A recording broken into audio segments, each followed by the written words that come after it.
welcome to the latest episode of the podcast that wouldn't die. I'm your host, Kevin. With me, as always, is my sister, not my spouse, Erin. Hello, brother husband.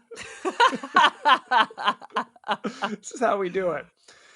Sweet Jesus. We've been away for a while. I mean, for the listening public, they don't notice, but we have been away. We're pulling back the screen. We've been on vacation for like 5 or 6 weeks.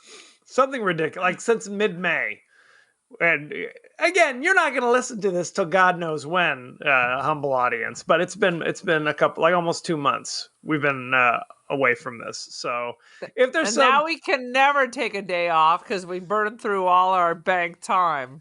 It's a sad situation. This week, we'll be discussing the new horror comedy classic, One Cut of the Dead, starring many, many, many Japanese actors. Good times. Many! So, all right, but before we get into that, I have a couple of things. Please. I don't know how I didn't bring this up when we recorded Piranha, but I neglected to tell the story of the time that I went to get a fish pedicure, where you go and you put your feet to soak in a tank full of bloodthirsty fish that swarm and nibble at your calloused feet, and you pay by the minute. Not piranhas. I think we need to stipulate not a bowl of piranhas, but yes. Quite frankly, I got some calluses. I would have paid for something with sharper teeth. According to the lady, they don't really eat it. They just kind of suck on the dead skin, and they swarm. The more rotten your feet, the more the fish want to suck on your toes. That is true. You put your feet in the bowl, they just drop dead. I'm sad to say. They like it, but it's really it's just a weird experience. It's more like tiny tickles on the bottom of your feet. So the first time you put your feet in, and it's like a giant aquarium. They swarm at you, and they're like, blah, blah, blah, blah. It's a freaky experience. But anyway, is that in Hawaii where they do that? No, I'm trying to think. I did it in Italy, but these are some kind of weird Turkish fish. I don't know. They fly in from Turkey. Interesting. They need to have sharper teeth because the fact is I still had calluses on my feet. So if they're not really nibbling, then what's the point? You know what I mean? It's just a weird thing.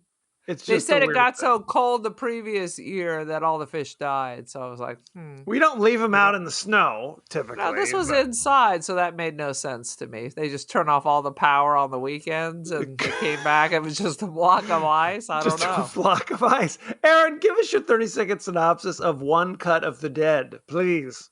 No, I got one more story to tell. Sweet Jesus. So on another note, because you said we were gone for 5 weeks. So I was in Europe, and based on one of our other things, I was in Torino, which is where they shot like Profondo Rosa. Gran Torino? No, that's not where they shot Gran Torino. Get out of here. But anyway, besides that, they had a Dario Argento exhibition at their Museum of the Cinema, and it was awesome. Full Dario everywhere. I went out and got a Suspiria t-shirt too. It was pretty cool. Yeah, it was good. This is neither here nor there, but I was watching Joe Bob this last season. He showed a new, well, not new, but new to me, Dario Argento movie called Tenebrae. I've heard, but I haven't seen it. What do you say? Is it on the list? It's on the list. I think it's good. It's good. And he has a new one that just came out this year. Really? It was like Dark Glasses. It was like something Okiai, Dark Eyes, Dark Glasses. Right. Like that. Well, I mean, and Tenebrae is kind of like more like Profondo Rosso, where it's like it's that giallo, where it's like a crime thing, and it's a murder mystery. John Saxon's in it. It's good stuff. Early 80s. Oh, that's awesome. Well, what was exciting, of course, is Torino for Argento is like Santa Rosa for Hitchcock. They like using this. So part of it showed different areas where they filmed there, and we had just walked through one of the areas, like at the beginning, where it's the open courtyard at night, and he's looking through the window, or he's looking up, and there's a murder. So we had just walked through there. Did they push the little creature on the tricycle towards you? Oh, it had all the props. No, it had all the props from all the different movies. It was awesome. The little doll from Profondo Rosso that cracked. Yeah, it was there. It was there. It was awesome. If you haven't seen Profondo Rosso, you got to check it out, ladies and gentlemen. Anyway. And Suspiria. But the old Suspiria. The old Suspiria. Dakota Johnson was... There was a couple good scenes in the reimagining, but I really like the old Suspiria. Old school. Old school. Give us your 30-second synopsis in the name of Christ. All right, so before we do that, I am going to talk about this movie, though. So I'm sorry, what language did you watch this in? It was in Japanese with English subtitles. I had no subtitles. How did you even watch this then? Well, here's the weird thing. I had seen this before. You had not seen it with me. Well, why would I have watched it, Kevin? Why would I have watched it? It was on Joe Bob a couple seasons ago. Did I watch it at your house with Joe Bob? I don't subscribe to Shudder. I have BritBox so I can watch my British soap operas. That's as subscribey as I get. I only subscribe to Shudder when Joe Bob is on. That's basically how I do it. Quite frankly, I rewatched it. I don't remember what any of the dialogue is. I watched it only in Japanese with no subtitles. But, it's like watching Law and Order in a different country. You get the gist. I don't know if you do. I guess we're going to find out. I guess we're going to find out. So, my 30-second review is, here we go, drum roll please. So, Japanese film crew filming a movie in some kind of weird concrete bunker. Things go terribly wrong. The director seems to be insane. There's zombies everywhere. It's scary. Oh my God. Oh my God. Movie ends. Girl survives. Pull away.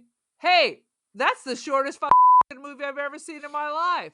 No, it's not. Now it becomes another movie, which is really just kind of a comedy of errors behind the scenes of what really was happening while they're filming the movie. And it goes from a horror to a comedy.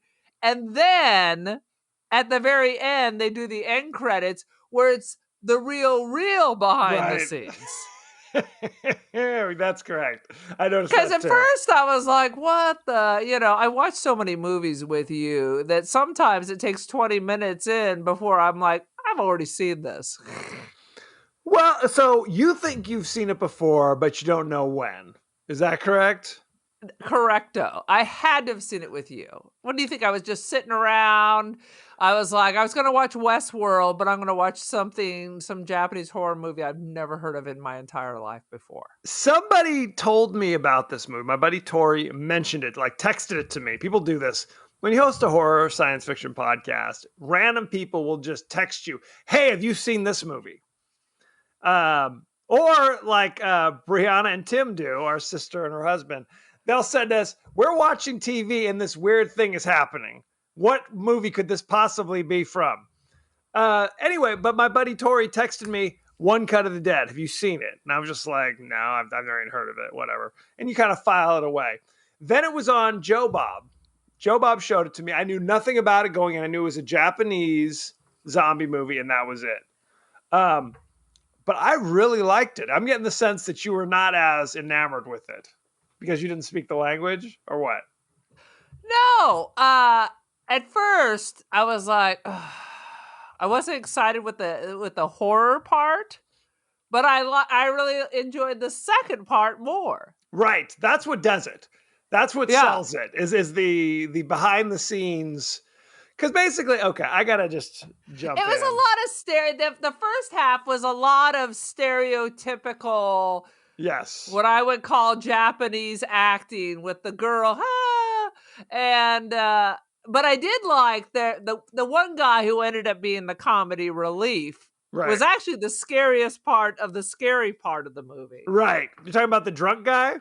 The drunk guy, and then I liked the director's wife. I liked her all the way through. She She was was great. cracking me up. She was a star of the show, really. Yes. So okay. So basically, so like Aaron said, the first 30 minutes of the movie is, they're filming a zombie movie. Oh my God, there are real zombies. Fine. Then And it there's something cuts wrong with the director. The director would just jump in and throw a zombie at him and film, go, go, go. And action. they're like, ah! Action Action. is the same in Japanese, evidently, because Right. he would throw a zombie and go action. Yes, so he's nuts. You don't know what's going on. The behind the scenes Because there's is no buildup. He's just crazy from the beginning. yes, that is correct. So behind the scenes, what they discover is he's kind of, he works fast. The director, he works fast, he works cheap, and delivers average work. Like that's like his calling card, basically. Fast, cheap, average is what I bring. Right. So they hire him for the new Zombie Channel, which I have to say, sign me up. Sign you up. That's what I was thinking. I'm like, Zombie Channel. That's pure Kevin. That's what I'm saying. So they hire him. They say to kick off the new Zombie Channel, we want to do a live zombie movie. Just And one minutes. take. It was One supposed to cut. be one shot. One cut. So that was the when you watch the original movie, you notice it's all one cut. So there aren't a bunch of smash cuts here and there. It's just the cameraman gets knocked over at one point and is like laying on the ground, and then finally gets back up and starts running after them again. That's correct. Yeah. Yeah. No matter what's going on, there's always this person filming. Yes. And that was kind of honestly, that was kind of confusing in the original film. Right. Was there supposed to be, was that a person or was that just, what? I mean, what was it? Was that supposed to be another character or was that just filming? Do you understand what I'm saying? Well, until he got knocked down. Once he got knocked down and was laid in the grass, so the camera's in the grass and then the camera jumps back up, then you know that there's, another person filming everything that's going on. I see. Okay. So they hire him to do it and he's kind of incredulous. I'm not sure about this, because it's, again, live and it's one cut. There's no commercial breaks. There's nothing else. So he eventually agrees to do it. They're doing table reads. They're getting ready. And of course, as they're about to go live, shit hits the fan. All sorts of problems occur. Two of the main actors who were having an affair got into a car accident and were unable to show up. Okay? The guy playing the director and the guy playing the makeup artist are now not able to attend. So they're basically like, okay, the real director's like, well, I did a little acting in high school. I know the script backwards and forwards. I can step in and I'll just play the director. Right. You're just screaming action and act crazy. It's not Meryl Streep in where she has to choose Sophie's Choice, yeah. That is, yes, that is absolutely correct. Now they're stuck. What do we do? Well, the director's wife used to be an actor and reads all of his scripts because she's looking for hobbies. She's like, I kind of do this martial arts thing that I watch videos of martial arts, but I'm kind of looking that's for a hobby. Self-defense. It was a lot of stuff we had to do training in school with the hands that go up and the turn. I had to do that once a year. Pro act training. I was like, oh Lord. You're absolutely right. Self-defense training. So, but she's looking for a hobby. She's kind of unfulfilled in her life. So, unbeknownst why to doesn't she get a job so they're not in the smallest apartment in the entire world? That is true. That's a question because that place was freaking. I don't know if it's a Tokyo thing where it's just look. There's millions of people who live in this town. So we gotta just cram them in any which way we can. Stuff them in. We're taking in a boarder who sleeps underneath the couch. Basically, I mean, it's like Soylent Green or something at that stage of the game. So she evidently, because she used to be an actress, gave it up because she would get too intense, is how they describe it. But she's read the script 100 times. She's literally a method actor. Over the course of this movie, she's like Daniel Day-Lewis or somebody, where she just straight loses her mind, gets so into the character that they have to like put her in the sleeper hold to put her down, basically. Because she's chasing the dude around with a hatchet. It's like it's gonna chop the girl up in like real life, I guess. Oh yeah, she was great. She was really good. Because there's a line where she's like, looks him like, aren't you? You need to calm down. You need to calm down. And she looks and she's like, I am calm. I'm dead calm. I'm dead calm. I gotta remember that. It was good. Her delivery was just terrifying. She was arguably the best part of the movie. I agree. So then then another one of the actors is a drunk. So he's like literally drinks the celebratory sake like right before performance. So he's stumbling around. And they're literally having to like hoist him up and push him up against things to make him look like a zombie. And it is dynamite. Honestly, the second part is just comedy relief. I couldn't even come up with some of how they're all the stuff like that you wouldn't see. Like they're hoisting him around. He's actually vomiting on people. It's not part of the script because he's so drunk. They're holding him like a marionette. It was fantastic. It was dynamite. Then there was the guy playing the boom mic operator, who evidently has, I don't know, tender bowels or something, where it's like, if he drinks hard water, he gets diarrhea. So he said, I emailed you, I can only drink soft water. And evidently, as they're about to go on, he takes a sip of hard water and spits it out and goes, oh my God. So then the rest of the time he's sitting there. For the first half, you see him just sitting in the corner, like by himself, like, and then he eventually just runs out. I have to go. It's coming. Oh God. It was. So now, evidently, there was supposed to be, because at the end of the thing, they kind of pull back to reveal kind of a bloody pentagram on the ground. And that was supposed to be some kind of reveal, like there was somebody cast a spell or there was a curse on the building. Something along those lines. But evidently, they had to cut stuff out because of all the craziness. So there was never any there's no explanation as to why suddenly there's zombies. And because someone has put a curse. Well, but they don't say that it's like they kind of mention it behind the scenes. Like, we have to get this shot, to reveal this is why there's zombies. And frankly, there aren't many zombies. Let's call this what it is. It's like two.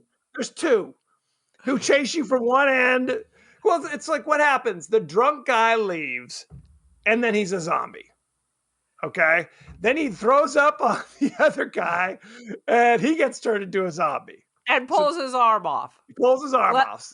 Lest we forget that. That's correct. So now they're chasing and them frankly, around. if it was just the zombies, they probably would have been okay. It's the director every so often will just grab one of them and shove it on one of the actors going, action, whenever it slows down. Right. So it's the human who keeps opening up the doors and directing the zombies at the actors. That's correct. Well, and I guess he was kind of pissed off. Like, he's kind of a mild-mannered, kind of put-upon individual in real life, the director. So when he has to step in, he kind of unloads whatever it is he's been carrying around. Like, at one point he smacks like the male actor, you've been complaining since the first day. And the guy's like, he's ad-libbing. What is this? So then later that the actor kind of runs up on him and says like, hey, you smacked me. What the hell? You don't lay your hands on me. And that's when the first time you see the wife is now starting to go a little crazy because she's just like, get out of here. You go over there. And then since I'm watching it all in Japanese, that Yes. other girl, their new makeup artist, is their daughter. Well, what happens? There's the daughter. I saw her screaming at children actors, trying to get them to not use the eye drops. She wanted them to actually cry. So the parents swooped in and tried to extract their child actor away from the crazy makeup artist. That's so there's a subplot with the daughter. The daughter, I guess, on some level, wants to follow through her dad's footsteps, and she's very talented, but she's kind of a pain in the ass. So she keeps getting fired from these jobs. So now she steps in and comes because she wants to, like, just like the mom, they both want to watch the performance. And then when they all step in, they're about to throw it to one of those technical difficulty cards when things start to go bad, and she stops them, and she's the one who says, after the boom mic guy runs off because he's having explosive diarrhea, they're like, oh damn, we better go throw it to commercial or something. She's like, no, bring him back as a zombie, flip to page whatever, and we're fine. And then she kind of is the one in the booth who gets everything working. Right. She's able to get it kind of back on track, basically. So it is, like, I agree with you. If it was just the first 30 minutes, like that's the movie, then it's forgettable. It's forgettable. Yeah, it's just kind of totally whatever. Forgettable. When it was over, I was like, oh, okay, good. And then I was like, but wait a minute, that seems really short. Right. And then you're kind of like, the cameras looking a little shaky. Credits. They're rolling credits. I'm like, this must be one of these found footage films like Cannibal Holocaust or Blair Witch. Maybe that's what's going on here. And then I was just watching the credits, and then all of a sudden, another movie popped up. Well, did you remember the conceit of this movie? I could not remember. So I must good. No. I couldn't remember because I was like, what? And then it started rolling, and it was hysterical. Because the beauty of this, and there were creepy parts in the first half, but there's always a problem when you combine horror and comedy. It's never that scary, and it's never that funny. But the beauty of this is, honestly, I mean, they could have made it scarier because it's really two different films that are related. You're watching the same movie again, but from behind the scenes. Right. That's the beauty. So it can be as funny as possible. Right. And it can be creepy and scary. That's the best way, because literally you watch the movie once, you watch the movie again, and then you get a little snippet at the end of the real behind the scene of the movie again. Which was interesting because it was like, on some level, you thought, are they really filming this? You know what I mean? When it's behind the scenes, it's like, is that really the cameraman? It wasn't, obviously, because, then they cut it again. They're like, oh, well, here's the real makeup artists, and here are the real cameramen. So it's like 3 levels of reality. Some of it, yeah, exactly. Some of it was, like they're throwing the arms in, they're snatching people back, they're throwing other people in, but it was different. I mean, even the part where they're chasing him through the back of the Jeep. So in the fake, they closed the door, but in the real, they did not. They kept that open. Right. Just little things. Because you have to film it, you got to keep that door open. Right. So it was interesting. Now, there was a play that we did like in high school called Noises Off, which is kind of that thing where it's like the first act is you see in like front of stage, and the second act you see what's happening behind stage. So it's that same kind of conceit where it's like you see, here's what the audience is supposed to see, and here's what they don't want you to see behind the scenes. Right. So I like that conceit. No. It's like that first 30 minutes, you're like, okay, what really gets the job done is the last hour or whatever it is, which was not one cut.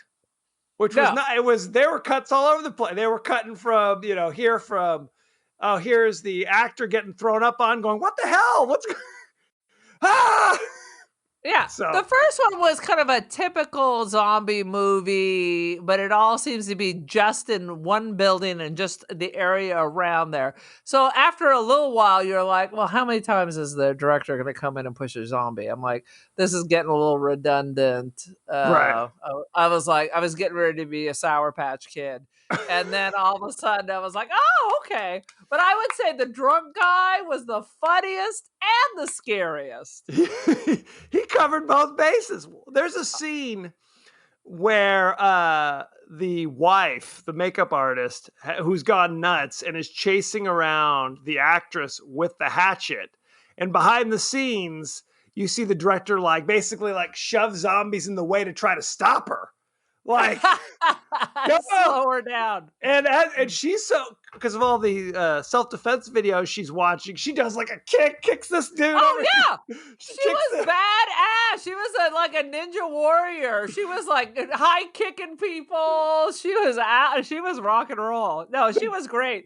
Even the end when she's dead, she still pops up with like an axe in her head. Right. Pops up with the in the middle of the scene, and like the director like jumps on her like off camera to like get her off. No, if you watch just that first 30 minutes again, there are moments where it's clear bizarre choices are being made. Where it's like you said, like the camera's kind of left in the grass for way too long. Yeah. Where like there's a scene on the roof where it's like a zoom in of the girl like crying for, I swear to God, 20 minutes. And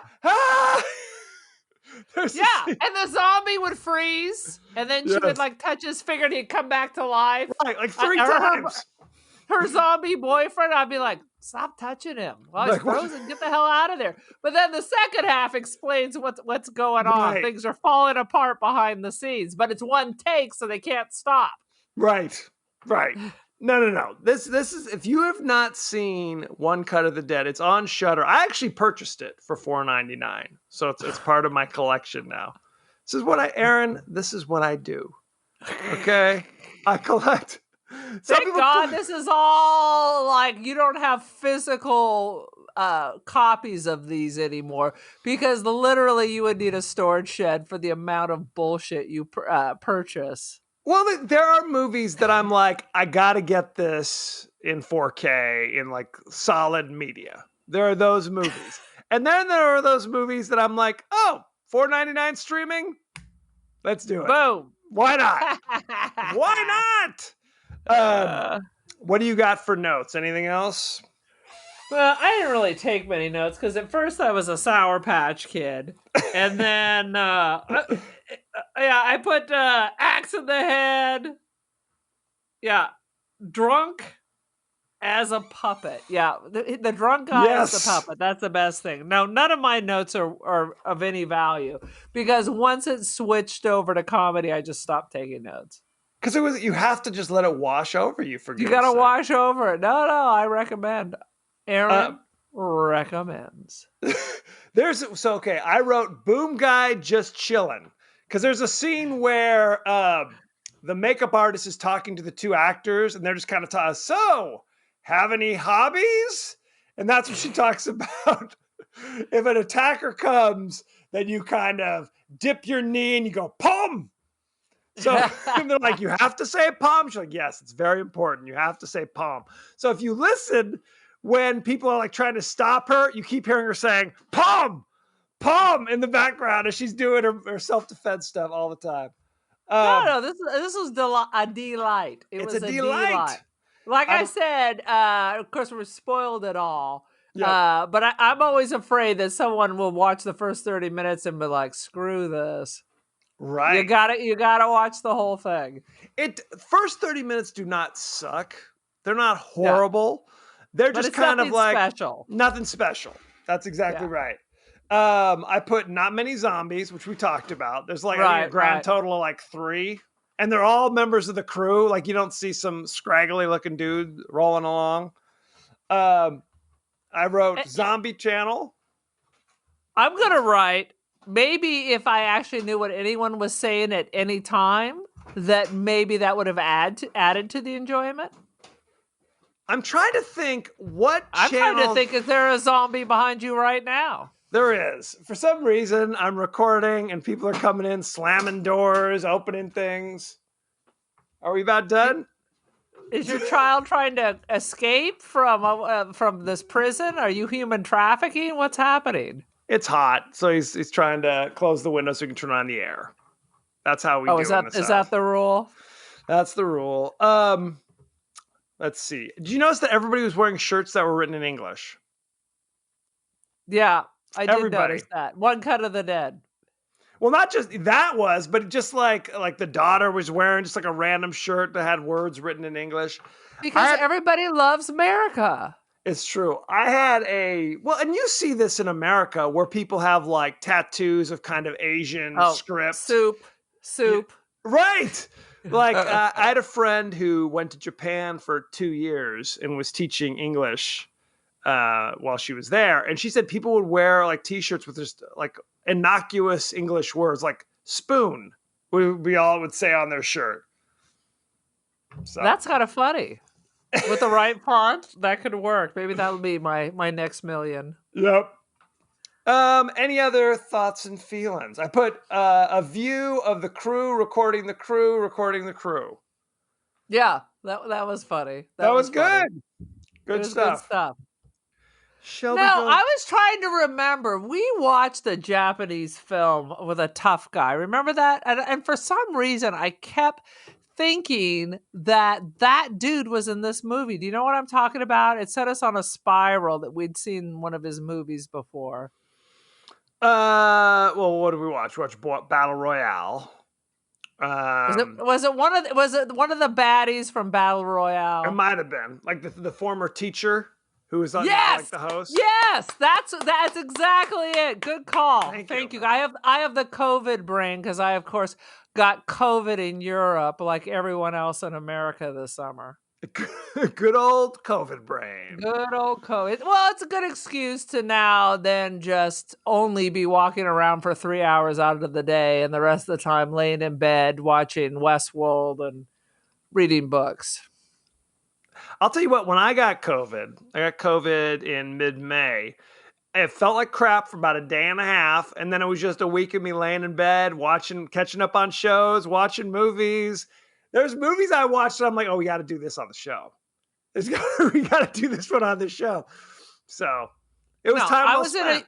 I was in a youth hostel with the blinds drawn so I didn't transmit to other people, watching 12 hours of Seinfeld on my iPad in a bunk bed. So you didn't have your own room, right? There are other randos like snuggling up next to you? As soon as I could, I moved over into a private room. It's just that everyone in America and the world was traveling this summer.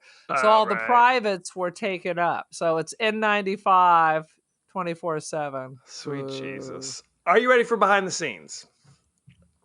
Lay it on me, brother. Movie cost $25,000 to make.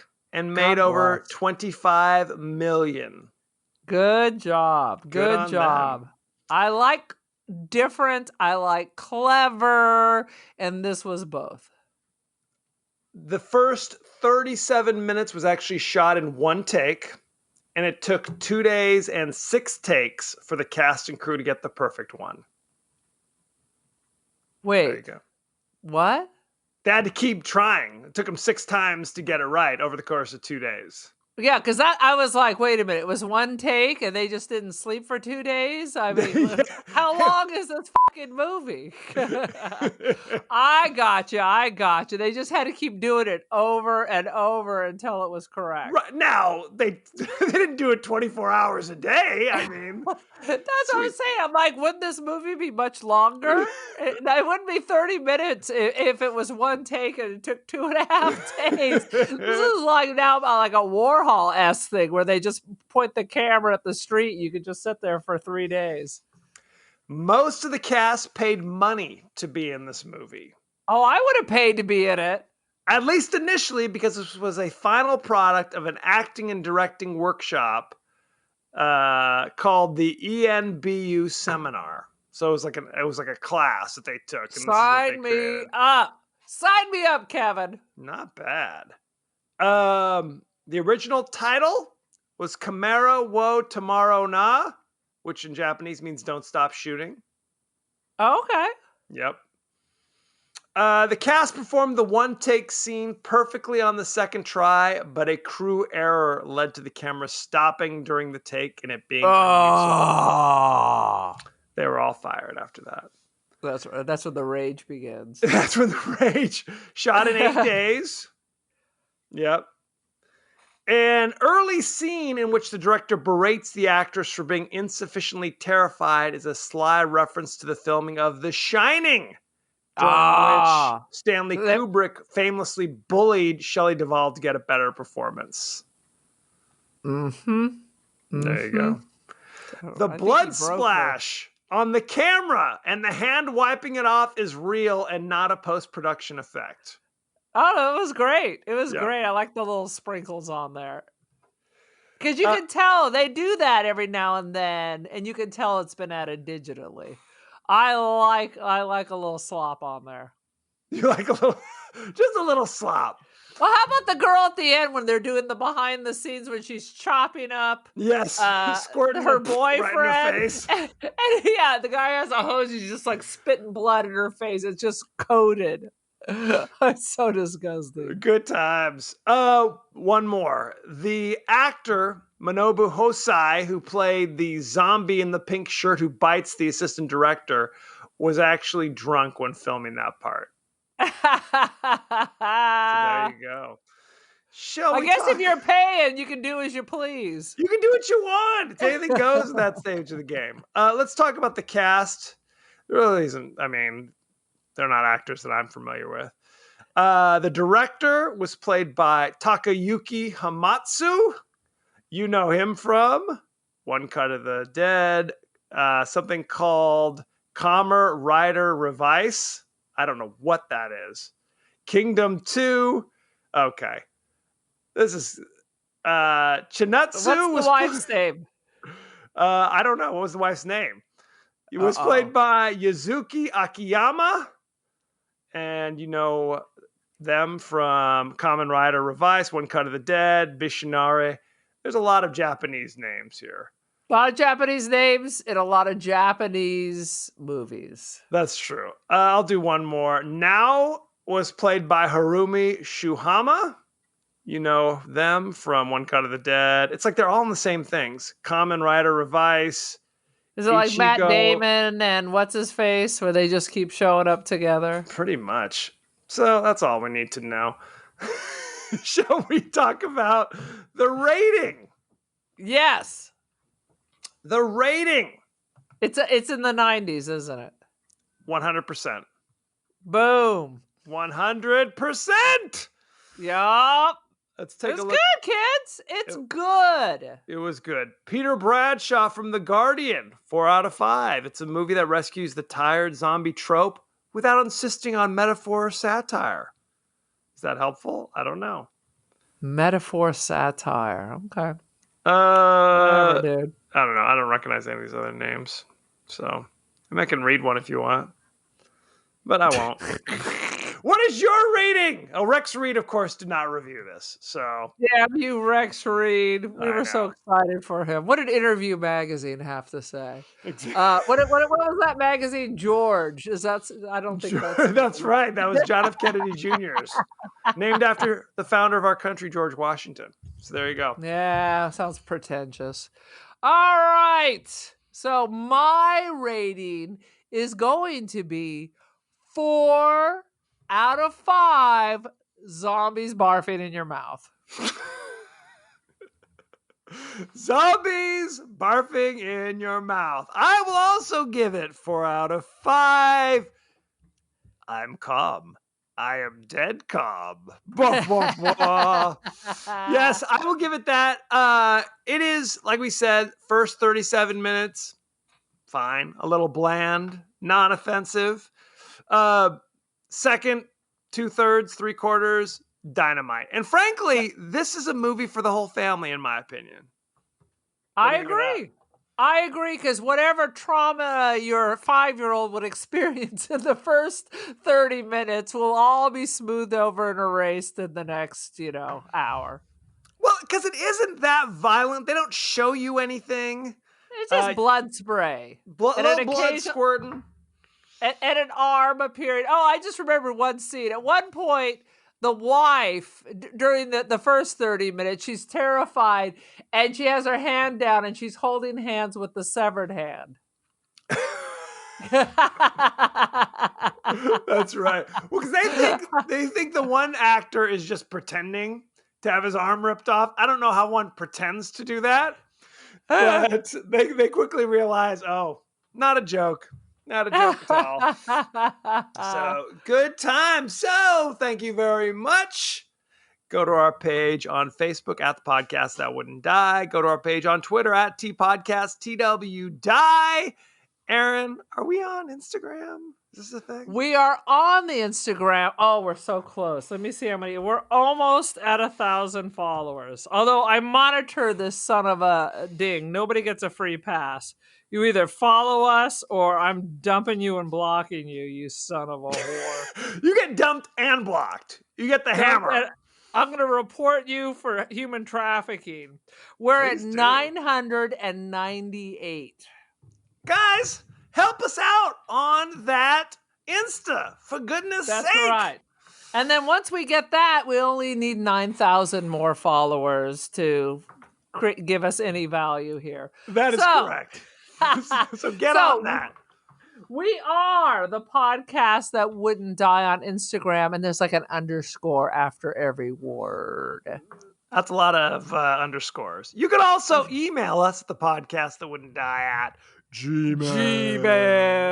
We are on Apple Podcasts, Spotify, anywhere the finer podcasts are available. So don't forget to like, share, review, and rate, if you will. It always reminds me of the Finer Things Club. Don't you want nice things? Treat yourself. Yourself. Aaron, are you also on the social media in a personal capacity? I am. People should buy my stuff, I think. I think that's a very good idea because I spent a lot of money in Europe. And then I came home and threw a cool G-spot at Amazon. Oh, wait a minute. A cool G-spot? I'm not sure that's what it's referred to, by the way. I bought an electric bike and a new turntable, and then I went buck wild. Interesting. A G-spot. So I do need... Shut up. It's going to catch on, man. I don't think it will. Is this it's just like, send that stuff over and I'll make it worth your while? Is that what this is? I don't know what the issue is. It's for the podcast fans only site. I guess. I am the Cult of Aaron on the Instagram. I am also Don't Feed the Pigeon on Instagram. I am on Aaron Doherty on First Dibs, Aaron Doherty on Artsy. I'm here. I'm there. You see something on my Instagram you would like to purchase, I'll sell it to you. Good time. So check that out, please. Yes. Next week, we're going deep. We're going deep. We are doing the immortal cult classic Laser Blast. You may think to yourself, what in the hell is Laser Blast? Is that even a movie? It sounds like some kind of Atari bullshit ripoff game with pixels. I remember this was from 1978. I remember this movie, watching it like at 5 o'clock on Saturday on Channel 5. One of those deals. I haven't seen it in a while, and it may be malarkey. But you can watch it with ads, so you know it's good, on Roku, Vudu, Tubi, Pluto, Plex, and Freevee. All with ads. Is it going to be all in Spanish, like when I tried to watch the 5 murder children movies? Every time I go to Tubi, it's always only in Spanish, no matter how many times I type the name in. So check it out. Let the good times roll. Let the good times roll. Thank you very much, and be well. I just wanted my last thought, because it's summertime, is if you have not had a San Pellegrino limonata, then your life is not being lived to the fullest. There's one thing Italians know how to do, and it is to make a lemon soda. It is not too sweet. It has tartness. It is amazing. I'm drinking one right now, full sugared, and it is the greatest thing ever. Thank you, Italy. Thank you, San Pellegrino. Not a sponsor. And